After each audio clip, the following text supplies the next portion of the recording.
All right. Hi, everybody. Jimmy Thomas here from 643. We're super excited to have coaches from the Miami of Ohio, here to spend some time with us, answers our questions, and give you guys some information to fill that void now that we're all still staying at home during the pandemic. So first, Stephanie Sanders, I'll start with you. High-level player, played at Michigan State. Talking to Coach Crowell, she was super excited to have you join the program. She kept saying that you get it, right? Like you are a big culture person. You understand what it takes to win, and she's excited to have you part of her program. And then we have Megan Zirkle, who is new to the program as well. I guess both of you guys are somewhat new to the program. She comes via Marshall as a player, played with Team USA, and has a whole accolades of things that she's done, and we can get into that. But thank you guys once again for being a part of this. So Stephanie, again, let's start with you. Let's talk about your path, right? You're from Ohio, if I'm not mistaken. What got you into the coaching game, and let's talk about your path a little bit. Sure. So as you mentioned, I come from a very small country town in Ohio. I'm from Lima, Ohio, and played for a small high school. And I was lucky to grow up in just a school system that had just very strong girls athletics. So I played basketball as well, which I love. I love basketball and softball.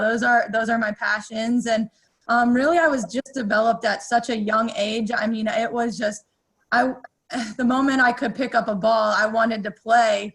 I wanted to play for my coaches at my high school, and we just had such rich tradition and a winning culture. I mean, it was an expectation that we were going to the States in both programs. So that's just the culture that I grew up in. I come from a very sports-oriented family as well. My dad coached, my grandparents were coaches in my school system.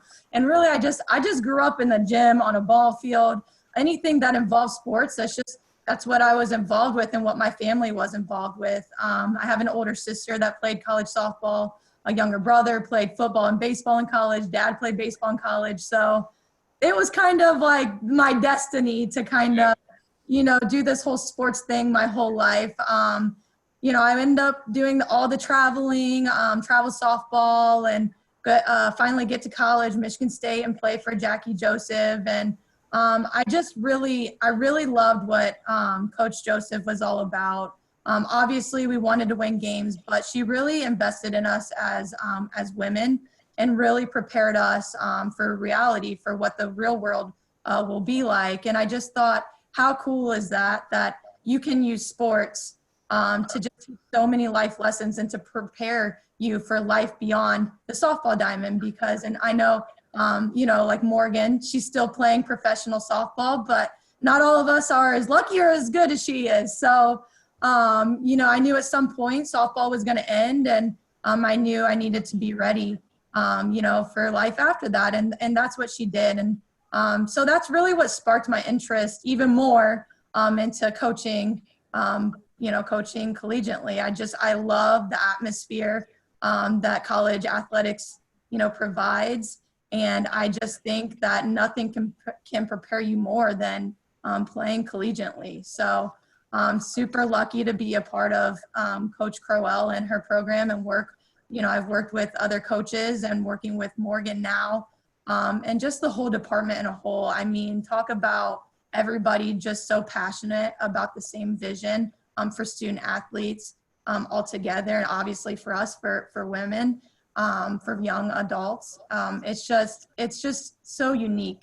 So that's kind of been my path. That's my story and kind of what I'm about. So seems like that's what your family did. That's just what you guys do. It is what we do. And my parents, they still come to our games. Like of course they love to come when we play down in Florida and all those warm states. But I mean, they still come to our games as if I'm playing. I'm like, you guys, I'm not on the field. I just stand there on the sidelines. Like, I'm not doing much. But they love the girls on our team. They're always asking about them, and they're just still invested. And I mean, we love sports. So yeah. That's so cool. Okay, Morgan, about you. I know your path is a little bit different. Coach Crowell, when she was telling me about you, told me that you're from West Virginia, right? No? Yes. Yes. Yes. Okay. And you weren't the most highly recruited athlete coming out of high school, found your way to Marshall, and then worked your way into No, being, I was very good for my school. oh, you were. Oh, okay. So you found your way at Marshall and then worked your way into being an All-American, Team USA, now playing professional. Can you walk through, or what her path was? What was she telling me? You were a slapper, right, for a long time, and then you Right. worked your butt off and became a hitter and became an All-American, I guess. Yeah, sorry, I think my connection was kind of bad right there for a little bit. But out of high school, I wasn't super highly recruited. I think it's just, being from the area I was in West Virginia back then, you didn't really know what team to get on to get seen or whatnot. But I was very fortunate to go to Marshall and have a really awesome career.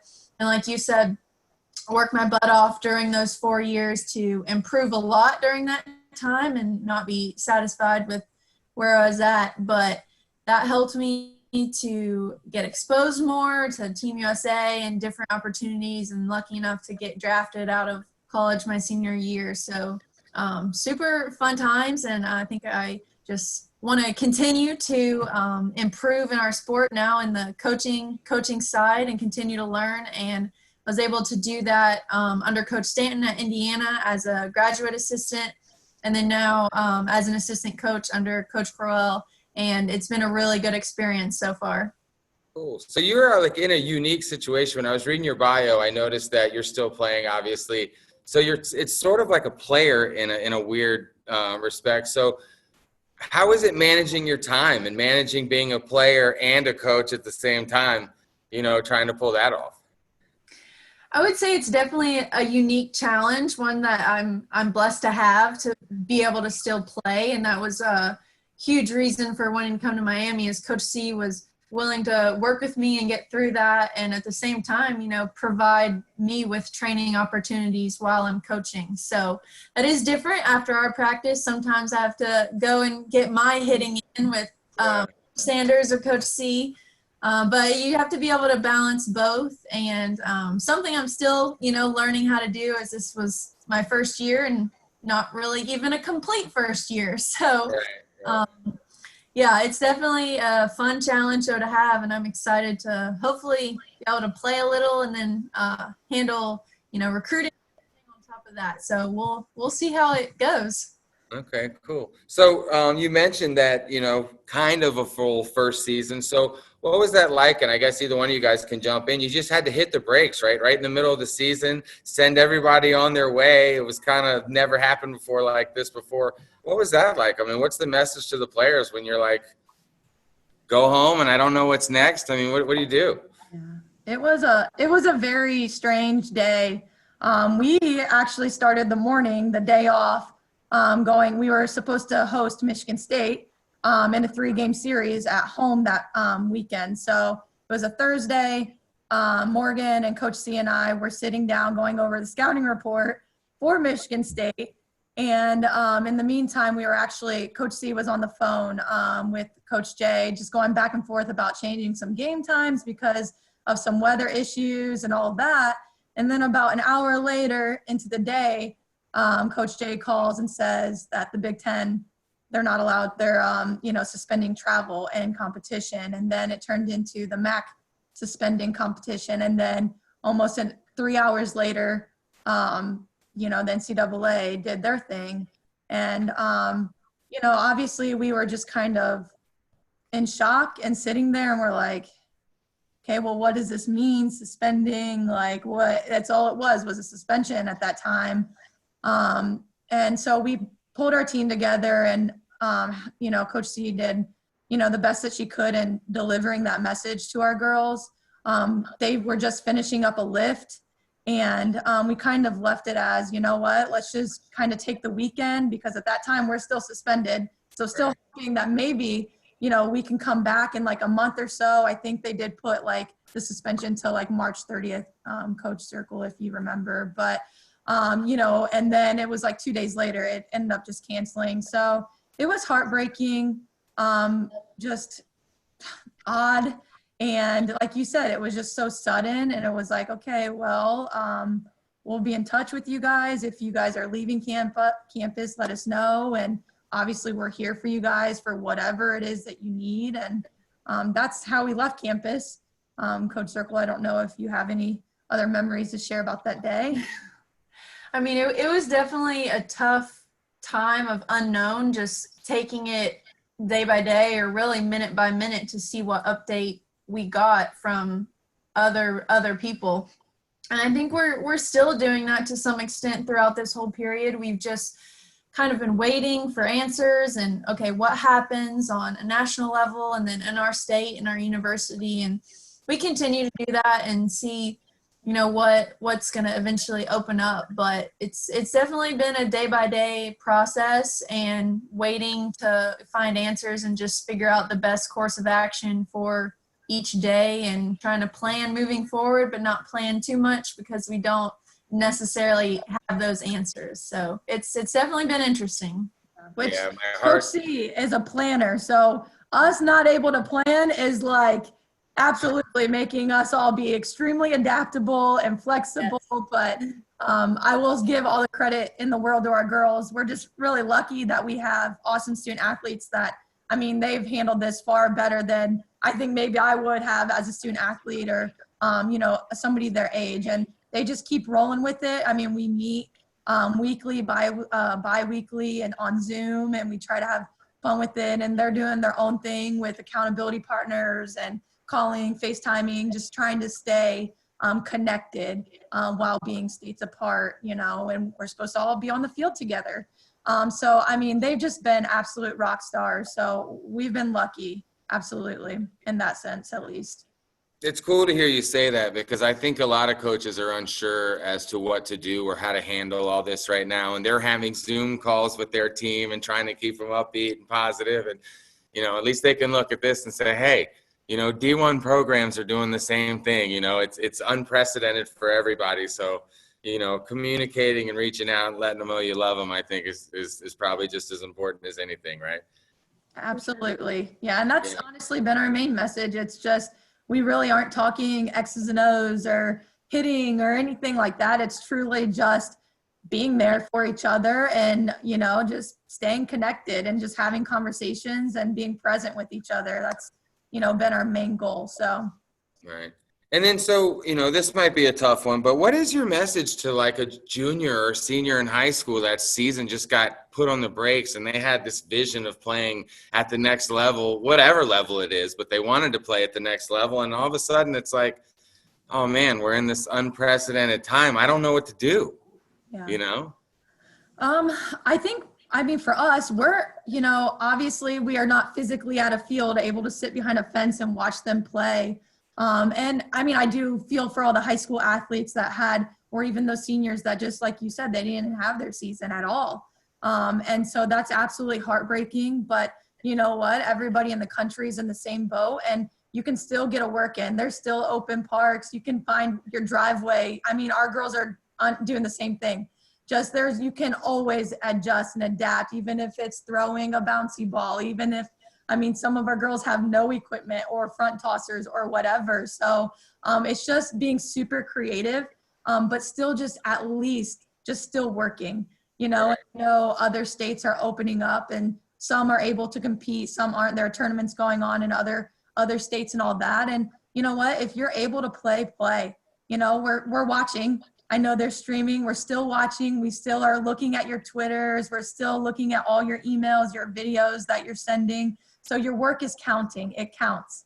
And so just stay at it and keep grinding. Honestly, if you have, you know, if you're lucky enough where you get to go play with your team, take full advantage of that. Go have fun, be competitive, and just keep keep playing because you're going to continue to just keep getting better. So, and we're watching always, and we're talking or watching. So. Well, I love that. Your work counts, right? I think that's awesome. And it does count. And, you know, and you can still reach out to those schools you're interested in and say, hey, you know, I could see myself going to school down the road and still keep that communication open, right? And I know you guys have windows where you can and you can't and things like that. But, you can still do all those things you were planning to do off the field, right? Correct. Yep. Yep. And we just actually finished our virtual recruiting plan. So like I said, our eyes will be everywhere, although it's not physically sitting at the softball field. We're watching. We're still watching. So That's really cool. So I was just do you have a virtual recruiting plan, and you guys are sort of putting your steps together for when everybody can come back to campus and you can hit the ground running? yeah. Of course.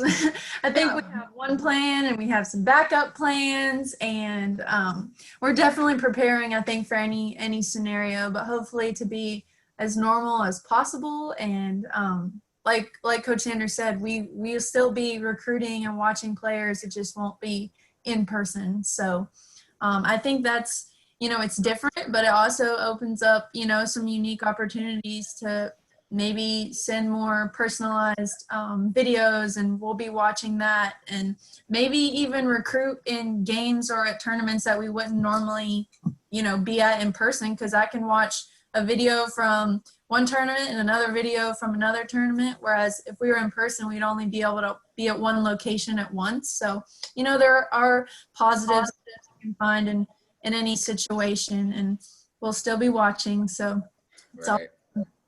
All right, and I know I'm going to get you guys off here shortly, so I have one more question. Let's dial that in a little bit as far as the communication, and what do you want to see? I know you guys spend a lot of time, and there's a lot of people that want to play at your school, and you got a lot of communication coming in.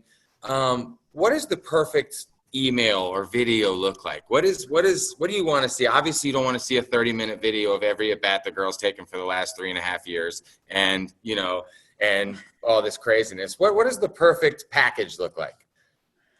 Sure. I'll start with the video, just like you kind of mentioned the video piece of it. You're right. We are not going to sit and watch a 30-minute clip by no means. And honestly, the shorter, the better, as hitting coaches.